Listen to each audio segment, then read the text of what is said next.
বন্ধুরা, কেমন আছো তোমরা সবাই? আশা করছি তোমরা সবাই খুব ভালো আছো। প্রত্যেকদিনের মতো আজকেও নিয়ে চলে এসেছি বেশ কিছু কিচেন টিপস। যেই টিপস গুলো জানা থাকলে আমাদের সংসারের কাজগুলো হয়ে যাবে অনেকটাই সোজা, বেঁচে যাবে সময়, পরিশ্রম, মাসিক বেশ কিছুটা খরচও। আজকে সেই রকমই বেশ কিছু জানা অজানা টিপস তোমাদের সাথে শেয়ার করব, যেই টিপস গুলো দেখলে আমাদের প্রত্যেকের কোনো না কোনো উপকারে আসবে। চলো তাহলে বেশি কথা না বাড়িয়ে আজকের ভিডিওটা শুরু করা যাক। তো বন্ধুরা, আমরা যখন ডিমের কোনো কিছু খাই, যেমন ধরো অমলেট, তখন তো এরকম ভাবে খোসাটাকে ছাড়িয়ে নিই। আর খোসাটা ছাড়ানো হয়ে গেলে এই খোসা কিন্তু আমাদের আর কোনো কাজে লাগে না। তো এবার থেকে এই ডিমের খোসা ভুল করেও ফেলবো না। তো অমলেট যদি বানাই, সেক্ষেত্রে যে ডিমের খোসাগুলো এরকম বড় বড় টুকরো থাকে, সেই ডিমের খোসাটাকে প্রথমে ভালো করে একটু ধুয়ে নিতে হবে প্লেন জল দিয়ে। তো এখানে আমি ধুয়ে নিচ্ছি যাতে ডিমের যে একটা আষ্টে গন্ধ থাকে সেটা চলে যায়। এরপর ভালো করে ধোয়া হয়ে গেলে একটা পাত্রের মধ্যে জল থেকে ছেঁকে তুলে নিচ্ছি ডিমের খোসাগুলো। এরপর হয়তো তোমরা ভাবছো এই টুকরো টুকরো করে রাখা ডিমের খোসাগুলো কি কাজে আমরা লাগাবো। বন্ধুরা, যখন আমরা রান্নাঘরে রান্নাবান্না করি, চারিদিক ছড়ানো ছেটানো থাকে, গ্যাসের ওপর কড়াই থাকে, চারদিকে খাবার দাবার সবজিপাতি ছড়ানো থাকে, তখন যদি বেখেয়ালে কোনো রকম ভাবে নানান রকম পোকামাকড় বা টিকটিকি, আরশোলা এগুলো রান্নাঘরে প্রবেশ করে, সেক্ষেত্রে কিন্তু চারিদিকের সমস্ত কিছু নষ্ট করে দিতে পারে তারা।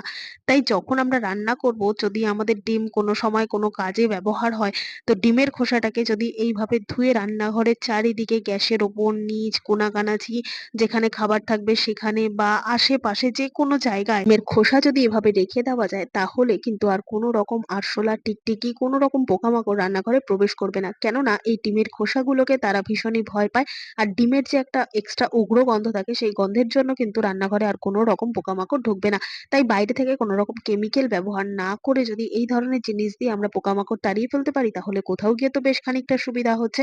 আশা করছি টিপসটা কাজে দেবে। চলো দেখে নাও পরের টিপস। সাবান তো আমরা প্রত্যেকেই ব্যবহার করে থাকি, কিন্তু শুধুমাত্র এরকম ভাবে সাবান দিয়ে যদি আমরা গা পরিষ্কার করতে যাই, সেক্ষেত্রে দেখবে বন্ধুরা, গায়ের ময়লা তো যেতে চায় না, সাথে কিন্তু এত পরিমাণ গায়ের মধ্যে ময়লা থাকে যেটা কিনা তোলাও মুশকিল হয়ে পড়ে।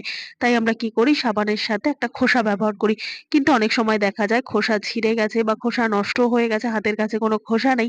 সেক্ষেত্রে আমরা কি করব, খোসা ছাড়াই যদি এই ধরনের নেটের ব্যাগ থাকে, তাহলে কিন্তু এক কাজে দুটো কাজই আমরা করে নিতে পারবো এক্সট্রা আলাদা করে। আর খোসা কেনারও দরকার পড়বে না। আর যদি নাও থাকে হাতের সামনে, তাহলেও কিন্তু গা পরিষ্কারের জন্য এই নেটের ব্যাগটাই কিন্তু যথেষ্ট।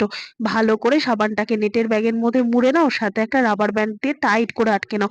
এরপর আমি একটুখানি সাবানটা আর খোসাটাকে হালকা করে জলে ভিজিয়ে তোমাদেরকে দেখাচ্ছি যে কত সুন্দর মতো কিন্তু যেমন ফেনা হচ্ছে, এমন না নেটের ব্যাগটার জন্য কোনো রকম গা পরিষ্কার করতে অসুবিধা হবে। পরিষ্কার তো হবে, সাথে কিন্তু খুব সুন্দর মতো ময়লাটাও চলে যাবে। আর কোনো রকম এক্সট্রা খোসা কেনারও দরকার পড়বে না। তো দেখতে পাচ্ছ বন্ধুরা, কত সুন্দর মতো কিন্তু একটা কাজেই আমরা দুটো কাজ করে নিতে পারছি। এক্সট্রা করে কোনো খাটনি আমাদের খাটতে হচ্ছে না। তো টিপসটা আশা করছি কাজে দেবে। চলো দেখে নাও পরের টিপস। আমরা এই ধরনের যে ফ্রাইং প্যান ব্যবহার করি, এই ফ্রাইং প্যানের যে হাতলটা থাকে, দেখবে বন্ধুরা, ব্যবহার করতে করতে এই হাতলটা কিন্তু একেবারে ঢিলে হয়ে যায়। প্রথমত গরমের হিটে বা তাপে কিন্তু এরকম ভাবে আস্তে আস্তে এর ভেতরে যে স্ক্রুটা রয়েছে ওটা ঢিলে হতে থাকে। তাছাড়াও কিন্তু বেশি পুরনো হয়ে গেলেও এই হাতলটা আস্তে আস্তে নষ্ট হয়ে যায়। তো এটাকে ঠিকঠাক করার জন্য কিন্তু আমাদের নানান রকম স্ক্রু ড্রাইভার বা অন্যের সাহায্য নিতে হয়। সবসময়ের জন্য আমাদের কাছে স্ক্রু ড্রাইভারও থাকে না, তাই এটাকে কিন্তু টাইট করাও সম্ভব হয় না। তাই ঘরে থাকা সামান্য একটা জিনিস দিয়ে সুন্দর মতো কিন্তু আমরা নিজেরাই এটাকে টাইট করে নিতে পারবো। তার জন্য নিয়ে নিয়েছি নেল কাটার। হ্যাঁ বন্ধুরা, নেল কাটারের যে একটা ফাইল করার অংশ রয়েছে না, সেই অংশটা দিয়েই কিন্তু সুন্দর মতো এই জায়গাটা স্ক্রু ড্রাইভারের কাজ করবে। যেহেতু মুখের দিকটা একটু ছুচালো, এই জায়গাটা পিনের মাথার দিকটায় লাগিয়ে এভাবে আস্তে আস্তে এইভাবে পেঁচিয়ে দাও, দেখবে খুব সুন্দর মতো কিন্তু এই যে স্ক্রুটা রয়েছে এটা টাইট হয়ে গেছে। আর টাইট হওয়ার কারণেই কিন্তু সুন্দর মতো হাতলটাও টাইট হয়ে যাবে। গরমের তাপে বারবার লুজ হয়ে গেলেও ঘরে থাকা সামান্য একটা জিনিস দিয়ে কিন্তু সুন্দর মতো আমরা এটাকে টাইট করে নিতে পারবো, যার জন্য কোনো রকম কাউকে প্রয়োজনও হবে না, নিজেদের কাজ নিজেরাই করে নিতে পারবো। দেখতে পাচ্ছ কত সুন্দর মতো কিন্তু টাইট হয়ে গেছে। তো ছোট টিপসটা ভালো লাগলে অবশ্যই সবার সাথে শেয়ার করে দেবে। চলো দেখে নাও পরের টিপস। আমরা মিক্সি জারে যখন মসলা করি, তখন খেয়াল করে দেখেছো বন্ধুরা, যখন মসলা করার সময় এই ঢাকনার রাবারটা যদি একটু ঢিলে থাকে, আর যদি এই কন্টেনারের সাথে টাইট করে না আটকায়, যদি একটু ফাঁক হয়ে থাকে মুখের কাজটা, তাহলে প্রচুর পরিমাণে মসলা কিন্তু গড়িয়ে গড়িয়ে মিক্সির জারটাকে নষ্ট করে দেয়। সাথে মিক্সি মেশিনটাকে তো নষ্ট করে, আশেপাশের সমস্ত জায়গাকে নোংরা করে তোলে। আবার এক্সট্রা খাটনি, ওগুলোকে আমাদের পরিষ্কার করতে হয়। তো এবার থেকে যদি আমরা মিক্সি মসলা করার সময় একটা ছোট্ট কাজ করি, কাজটা অনেক বেশি সহজ হয়ে যাবে। তার জন্য নিয়ে নিয়েছি মোজা। এরকম পুরোনো মোজা আমাদের প্রত্যেকের বাড়িতেই থাকে। যদি এই ধরনের লম্বা মোজা থাকে, মাথার দিকটা কেটে মাথার দিকটা কাজে লাগাবে। আর যদি এই ধরনের ছোটদের, যে বাচ্চাদের অ্যাঙ্কলেট মোজাগুলো হয় না, ছোট্ট, ছোট্ট গোড়ালি অব্দি, সেই মোজাগুলো থাকে, সেক্ষেত্রেও কিন্তু খুব বেশি সুবিধা হবে। আর আলাদা করে কাটার দরকার পড়বে না। মোজাটাকে কি করব, এইরকম ভাবে মসলা করার সময় ঢাকনাটাকে আটকে দিয়ে তারপর মোজাটাকে এইভাবে পরিয়ে দেবো। তো যেহেতু মোজাটা টাইট মতো হয়ে রয়েছে, তাই খুব সুন্দর মতো কিন্তু এইভাবে রেখে দিলে টাইট মতো হয়ে থাকবে। আর আরো একটা সুবিধা হবে, কি বলতো বন্ধুরা, এটা কিন্তু একটা কভার মতো হয়ে গেল। আর মিক্সিতে মসলা করার সময় যদি রাবারটা ঢিলেও থাকে ঢাকনার, তাহলে কিন্তু এই মোজাটাই খুব সুন্দর মতো চারিদিকে প্রোটেকশন করবে, চারিদিকে মসলা ছিটিয়ে যাবে না, কাজটাও অনেকটাই সুবিধা মতো করা যাবে। তো এইভাবে ঘরে থাকা একটা ছোট্ট জিনিসকে যদি এইভাবে আমরা পুরোনো মোজাকে রিউজ করতে পারি, সেক্ষেত্রে আমাদের কিন্তু বেশ খানিকটা সুবিধা হচ্ছে, আমাদের খাটনিও খানিকটা কমবে। দেখতেই পেলে বন্ধুরা, একটু বুদ্ধি খাটিয়ে সংসারের সমস্ত কাজ করলে কোথাও গিয়ে তো একটু সুবিধা হচ্ছে।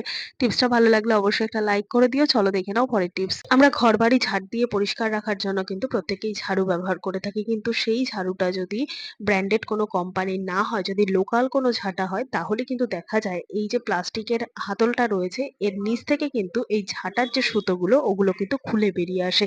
আবার কখনো কখনো টোটাল যে মানে ঝাড়ুর যে বাঞ্চটা রয়েছে না, ফুল ঝাড়ুর যে ফুলগুলো রয়েছে, সেগুলোও টোটালটাই কিন্তু খুলে হাতে বেরিয়ে আসে।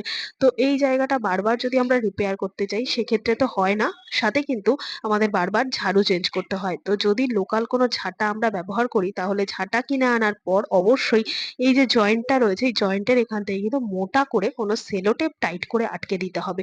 যদি সরু তোমাদের কাছে সেলোটেপ থাকে, তাহলে অনেকগুলো প্যাচ দেবে, আর যদি মোটা থাকে দু একটা প্যাচ দিলেই চলবে। এভাবে যদি সেলোটেপ পেঁচিয়ে আমরা ঝাড়ু ব্যবহার করতে পারি, সেক্ষেত্রে দেখবে একটা ঝাড়ু বছরের পর বছর চলবে, বারবার ঝাড়ু চেঞ্জ করার দরকারও পড়বে না, সাথে কিন্তু ঝাঁটাটা অনেকদিন পর্যন্ত শক্তপোক্ত থাকবে, খুলে পড়বে না, যার ফলে আমাদের খরচাটা কিন্তু একটু হলেও কমবে। আশা করছি আজকের সমস্ত টিপস তোমাদের কাজে দেবে। ভালো লেগে থাকলে লাইক, কমেন্ট, শেয়ার করে পাশে থাকবে। আমার এই ভিডিওটা তোমরা কে কোথা থেকে দেখছো কমেন্ট করে জানাতে ভুলবে না। দেখা হবে আবার অন্য কোনো ভিডিওর সঙ্গে। ধন্যবাদ।